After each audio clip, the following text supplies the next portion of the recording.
time.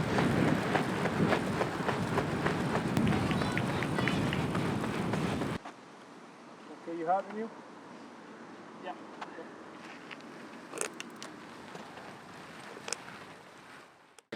Yeah, I'm Neil Gourley. I'm a Giffnock North athlete. Have been for a number of years, since I was about 10 years old. Also representing Under Armour in the Mission Run Dark Sky group out there in Flagstaff, Arizona. So I'm home in Glasgow for the moment, prepping for the British Championships next weekend, the Olympic trials. So we've got a good hard 800 metre effort today that we're doing a week out from the trials.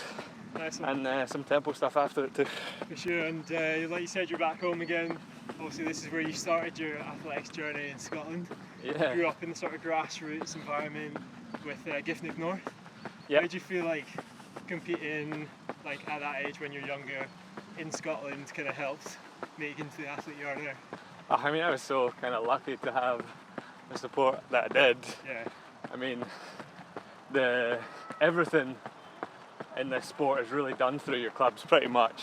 It's so a contrast to the US system where everything's kind of through a school, and lots of the time it's maybe teachers or people who are getting paid to kind of coach, whatever. But yeah, it's all volunteers, and it's all just like people that really want to see you succeed, and always had that great support, I guess. But no. You went across the NCAA for Virginia Tech. Yeah. Am I wrong? Do you feel like competing out in America and racing under that system helped propel you and your career forwards? Yeah, going out to Virginia Tech was probably the best decision I made. I was lucky to work with Coach Ben Thomas out there, who really brought me on a lot as an athlete, physically but mentally as well, just made me a lot tougher. That was something that, took a few years, but he really molded me into the kind of athlete I am today. I know a lot to him for that, but also just the experience of that uni just molded me as well. I mean, it was a hell of an opportunity, and to also just compete in the NCAA, that molded a lot of my sort of racecraft. You see all sorts of different situations that perhaps you don't always, if you're not exposed to it. So I think I learned in a whole bunch of different ways, but it culminated me in me sort of being able to pursue the sport as a job afterwards. Yeah, for sure. It's definitely a transition in that suddenly nobody in a way cares what you do. In a way you're on your own, as much as there's lots of ways that you build up your support team, and I've got so many people to thank in terms of being there for me at the right time. And my coach now, Stephen Haas, has been brilliant in transitioning me more towards the professional circuit. Yeah, being completely secure in the fact that nobody really cares if you fail. Yeah. If you fail, it's on you. But at the same time, it becomes so rewarding when all the pieces come together and you put in all the hard work behind, not closed doors, but behind sort of when nobody's watching, basically, and then it all comes to fruition, and you've got nobody really to hang your failures or losses on except yourself. So equally, when it goes well, you can really it feels incredible when it goes well. For sure. 3:47 mile at the pre-classic. I saw on your Instagram you mentioned that it wasn't until about maybe 6-7 weeks before that race that you only managed to start running again. How happy were you with that result coming back from an injury, and more importantly, how did you manage to make that happen? that one was a shock. It truly was. I wasn't exaggerating when I said that I had no expectations, and when I even got asked if I wanted to do it, it seemed ridiculous at the time to say yes to the meet, because it was around the time I started running again, and I knew it would be, all the very top guys in the world. There would be very few people missing off the list, so it seemed audacious at the time, but turned it around a lot quicker than I thought, and ended up with a performance that was way faster than I thought. For that kind of period of time. I thought maybe by this point I could get to around there, but not by, about a month ago now.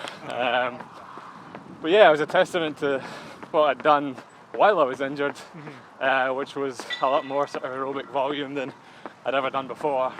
And a lot of that was on the bike, some of it was in the pool, elliptical, that kind of thing, but really just grafting I'm doing a lot of threshold work and getting my heart rate to, a specific zone for quite a while, more than I would be able to running, because cycling just doesn't beat your legs up that much. So I was getting a little bit experimental with it and really pushing the boat out in terms of what I could handle. So yeah, it was an experiment that I suppose worked. And the other part of it though too that I can't ignore is actually I feel like I do come around quite fast fitness wise in Flagstaff, like being at altitude. It seems to clip for me quite fast, so it took a month for me to start running reasonable sessions. But even still, it came as a shock when that time came up on the board. And just like we mentioned the free classic again, just about how high quality the field was. I think it's safe to say that was probably the highest quality mile field we've seen in a single race, almost ever, or at least in a very long time. How do you feel with the recent sort of growth of the sport over the past sort of few years since prior to COVID and all that? How do you feel that as a competitor has benefited you, just in terms of your career and competing at such a high level, but also having to train harder and reach these more difficult times? It's been fun to be a part of. I suppose I could sit here and say I wish I was in another era, but it's not. I don't know. I think it's rewarding to, I'm doing this to compete against the best in the world. So why would I complain if the best in the world are doing something they haven't done before, or at least the depth, I guess, has gotten greater. So no, I kind of revel in it, and it's the same in this country as well, where the standard has just gotten so high, but high standards just breed high standards, and I think it's a reason why, the level is so high at the moment. Recently competed at the European Championships, maybe didn't go quite to plan, but what are the main things that you've learned from that, particularly going into the Olympic trials? I don't know if there was a whole lot to learn from, in that I actually executed the way I wanted to. What I didn't have was the legs that night. There was just no excuse to it. I just got beat. I tried to win the race, put myself in position to do so, and blew up trying to do so. I wasn't trying to sneak a medal or anything like that. I made no secret of that. And that, it's part of the sport. I lost, and I had to move on a little bit. I could sit and kind of dwell on it, sort of take learnings from it, but it almost doesn't matter in a sense. I didn't feel good for whatever reason in that final. There will be races this season where I feel good. It's okay. The British trials are kind of too important, and they come, just over 2 weeks later. It's going to be next weekend from the time of recording this, so there was just no time to kind of dwell on it. I'll be fine. The fitness is there. Physically, I felt brilliant in that first round and didn't feel great in the final. Sometimes it happens. I'd rather it didn't happen at a championship, but it did. So I'll just accept that and move on, really. Your Instagram post I see afterwards, you keep it quite real, and you talk about the execution being sort of the more important thing. What are the main factors you feel like need to sort of align for you to have an ideal performance, an ideal outcome in the race? So I suppose the reason why I say that is, once you get to the race, there's nothing you can do in terms of preparation that's going to make any difference. So all you're really doing at the race is executing as well as you can, and then if it goes well, you can be satisfied with the result. If it goes badly, then you can't be too hard on yourself as long as you executed properly. Sometimes I've gone into races and not executed well, and that's when I'm really upset at myself. But if I don't have it in the legs, even though I've put myself in the right positions, I'm not going to come away and go back to the drawing board and think, maybe this isn't for me. It's a case of dealing with, at that time, the tools you have, and the tools you've built up over months and months and months of training. So I'm always kind of real about that, and I'm never going to put blame on anyone or anything else. It's down to me. It's a very individual sport, so I try not to bullshit as far as that's concerned. Definitely. And you've got a 800 metre time trial on deck today. What's the thinking behind this, a week out from the Olympic trials? This is something we've kind of done typically. I feel I always run my best 1500s after having done a kind of under distance effort beforehand. So the 800 just kind of sets myself up well for that. It's something we've done the past couple of years, I suppose, is an 800 leading into British champs. We try and do it leading into whenever we're peaking, really, whether that's a major champs or not.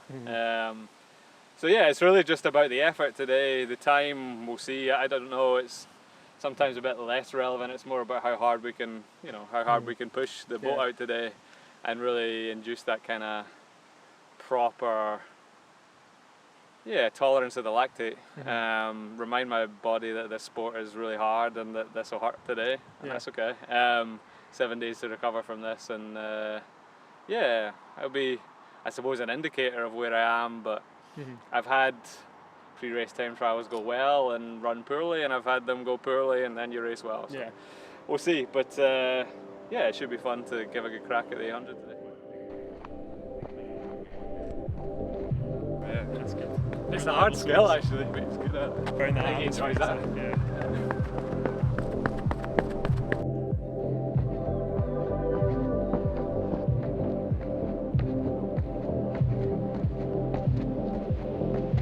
Shoes of choice for the session today.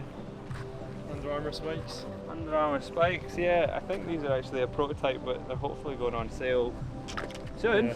They're really good. We've got the brand has come quite a long way in the past couple of years, and going from something that wasn't competitive to something that definitely is, if not better than what other brands have. No socks, that's controversial. Oh, always no socks. Yeah. Once you go no socks, you don't go back. You also get blisters sometimes. But I can see all right, yep. I'll start my watch anyway. Okay, you happy, Neil? Yeah.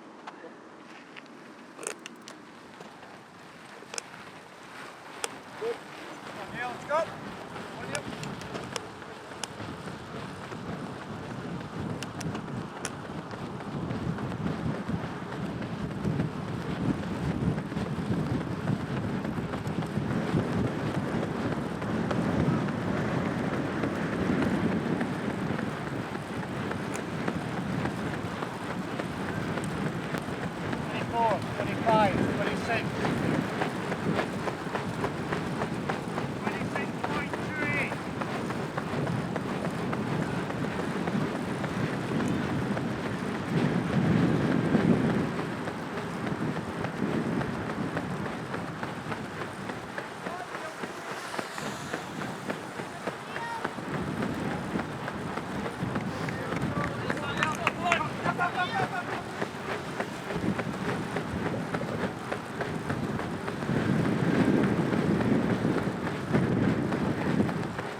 Oh yeah.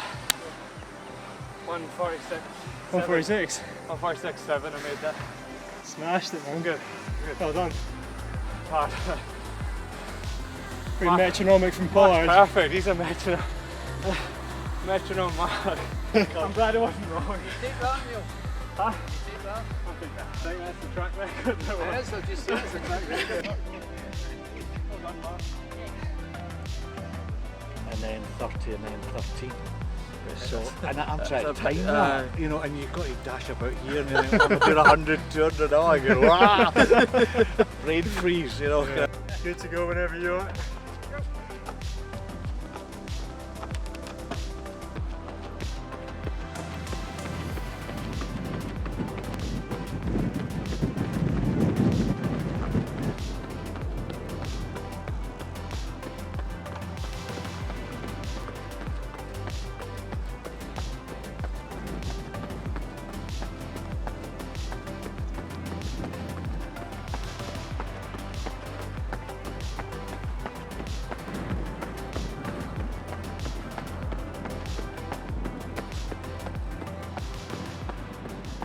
smashed it today, well done.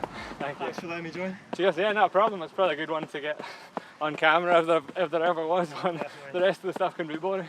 Tune was into the fun. British Champs this weekend as well. Absolutely. Yeah. Should be a blast as ever in the men's 15. Nice and cheap, huh? Cheers.